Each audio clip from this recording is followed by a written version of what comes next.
सावन रविवार के दिन सूर्य को जल देने वाले लोटे में डाल ले, ये एक चीज मिलेगी सभी कष्टों और संकटों से मुक्ति। जी हाँ दोस्तों, सावन में रविवार का विशेष महत्व है। सूर्य पूजा को सावन माह में विशेष फलदायी माना गया है। इस रविवार भगवान सूर्य और शिव जी की उपासना से खास आशीर्वाद प्राप्त होता है। भगवान शिव को समर्पित सावन का महीना कई मायनों में अति विशेष माना गया है। सूर्य और चंद्र को भगवान शिव की आंखें माना गया है। ऐसे में जहाँ सोमवार चंद्र का दिन है, तो वहीं रविवार को भगवान सूर्य का दिन माना गया है, जिसके चलते रविवार की पूजा का भी सावन के महीने में विशेष महत्व है। सनातन धर्म में आदि पंच देवों में से एक सूर्य देव भी हैं, जिन्हें कलयुग का एकमात्र दृश्य देव भी माना गया है। वहीं सावन के महीने में सूर्य पूजा करने का खास विधान भी है। इस दिन रविवार तिथि को 11:37 से 12:31 तक अभिजीत मुहूर्त रहेगा, जबकि विजय मुहूर्त दोपहर 2:20 से 3:14 तक रहेगा। सावन के महीने में इस संयोग से भगवान सूर्य के लिए व्रत और पूजा का महत्व और बढ़ गया है। स्कंद पुराण में भी कहा गया है कि सावन महीने में की जाने वाली सूर्य की पूजा बीमारियों को दूर हटाती है। वहीं शिव पुराण के अनुसार भी सावन में रविवार के दिन की जाने वाली सूर्य पूजा खास फलदायी रहती है। मान्यता के अनुसार इस दिन की गई भगवान शिव की पूजा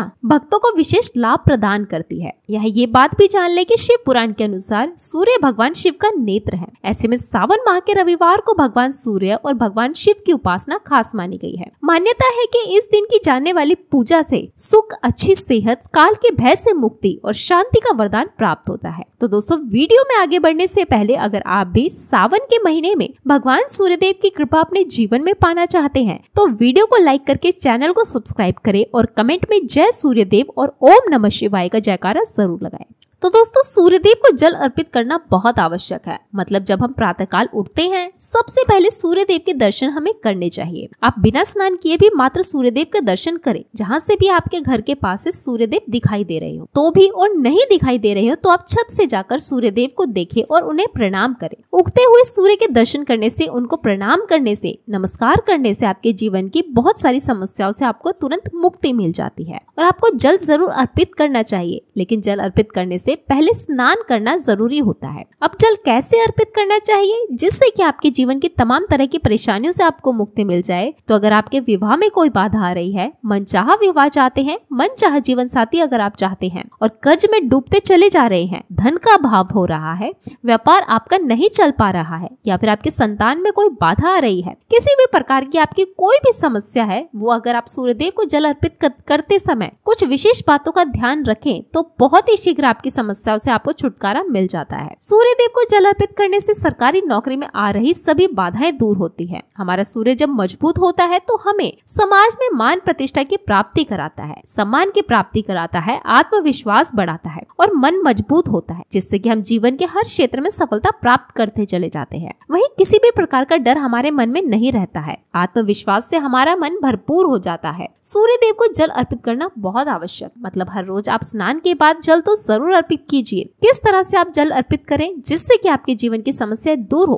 तो ये सभी बातें आज हम आपको इस वीडियो में शेयर करने वाले हैं। तो आपको वीडियो अच्छा लगे तो वीडियो को लाइक जरूर करना, और साथ ही अगर आप चैनल पर नए हैं तो चैनल को जरूर सब्सक्राइब कर देना। साथ ही इस वीडियो को अपने फैमिली फ्रेंड्स के साथ भी जरूर शेयर करना। तो चलिए सबसे पहले अब बात करते हैं कि सूर्यदेव को जल अर्पित करते समय हमें किन बातों का विशेष रूप से ध्यान रखना है। तो दोस्तों, भविष्य पुराण के अनुसार सूर्य को अर्घ देते समय कुछ खास बातों का ध्यान रखना चाहिए। तो कौन सी है वो बातें जिसे कि हमें ध्यान रखना चाहिए? तो सूर्य की कृपा हमें बहुत ही शीघ्र मिल जाती है। सबसे पहले अगर आपको सूर्यदेव को जल देना है तो प्रातः आपको जल्दी उठना चाहिए। मतलब जल्दी सूर्यदेव से पहले उठ जाए। सूर्य के निकलने से पहले हमें उठ जाना चाहिए, और सूर्य के निकलने के बाद अगर हम उठते हैं तो हमारा सूर्य वैसे ही खराब हो जाता है, तो आपको शुभ फल भी नहीं मिल पाते हैं। तो इसलिए सूर्यदेव से पहले उठें और उठकर स्नान आदि कर ले। उसके बाद आपको सूर्यदेव को जल चढ़ाना चाहिए। स्वच्छ वस्त्र धारण करके सूर्यदेव जहाँ से भी आपको दिखाई दे, आपके घर की छत से, आपके घर की बालकनी से, या कहीं से भी आपको सूर्यदेव दिखाई देते हैं तो वहां से आपको जल चढ़ाना चाहिए। अगर सूर्यदेव ना दिखाई दे, आप किसी ऐसी जगह रहते हैं जहाँ से सूर्य नहीं दिखाई देते हैं, तो ऐसे में आप अपने घर में जिस भी कमरे में, वहां पर भी सूर्यदेव को स्मरण करते हुए किसी भी पात्र में जल दे सकते। ये नहीं कि सूर्यदेव दिखाई नहीं दे रहे हैं तो आप जल नहीं दे सकते हैं। आप बिल्कुल अपने कमरे में बैठकर ही सूर्यदेव की आराधना करें, उनके मंत्रों का जाप करें, स्मरण करें, आदित्य हृदय स्तोत्र का पाठ करें। करें और सूर्यदेव को जल भी आप अपने कमरे में ही किसी भी पात्र में दें और उसके बाद उस पात्र का जो जल उठाकर आप किसी भी गमले में डाल दीजिए। बस ध्यान रहे तुलसी के गमले में ये जल नहीं डालना है। और अगर आपको सूर्यदेव दिखाई दे रहे हैं घर से तो अत्यंत श्रेष्ठ है। आप अपनी छत पर या बालकनी से सूर्य को देखते हुए जल अर्पित करें। इसके लिए आपको चाहिए होगा एक तांबे का पात्र। तांबे के लोटे से सूर्यदेव को जल अर्पित करना सर्वश्रेष्ठ माना जाता है और शुद्ध जल भरकर आपको सूर्यदेव को जल चढ़ाना चाहिए। स्वच्छ जल भरकर और दोनों हाथों से आपको पात्र पकड़ना। दोनों हाथों से जब आप पात्र पकड़ें तो इस बात का आपको ध्यान रखना है कि आपके अंगूठे का स्पर्श उस पात्र से नहीं होना चाहिए और इसके बाद आप भगवान सूर्यदेव को जल अर्पित कर सकते। सूर्य को जल दे रहे हैं तब आपको ये भी ध्यान रखना चाहिए कि जब आप धार दे रहे हैं तो उसके छींटे आपके पैरों पर ना पड़े। तो इसके लिए आप क्या करें, अपने सामने या तो एक पात्र रखकर आप उसमें जल दीजिए, कोई गमला रख लीजिए या कोई साफ पात्र रख लीजिए जिससे आपको सूर्यदेव को देखते हुए स्मरण करते हुए जल देना है। इस प्रकार से आप सूर्यदेव को जल दे और जब आप सूर्यदेव को जल देते हैं तो मंत्र जरूर बोले। आपको ओम सूर्याय नमः, ओम भास्कराय नमः, ओम ब्रह्म स्वरूपने श्री सूर्य नारायण नमः। इस मंत्र के द्वारा भी आप सूर्यदेव को जल दे सकते हैं। गायत्री मंत्र के द्वारा भी आप सूर्यदेव को जल दे सकते हैं। मंत्र का उच्चारण करते हुए भी जिस भी मंत्र का आप उच्चारण कर पाते हैं उसका उच्चारण करते हुए सूर्यदेव को जल देना चाहिए। पूर्व दिशा की तरफ आपका मुख होना चाहिए। जब आप सूर्यदेव को जल देते हैं तो थोड़ा सा छुपकर ही सुबह के समय जल दिया जाता है। तो इस प्रकार से आपको जल देना और आपको ध्यान रखना है कि जब आप सूर्य को जल देते हैं तो जो धार गिरती है पानी की, जो आप जल अर्पित कर रहे हैं,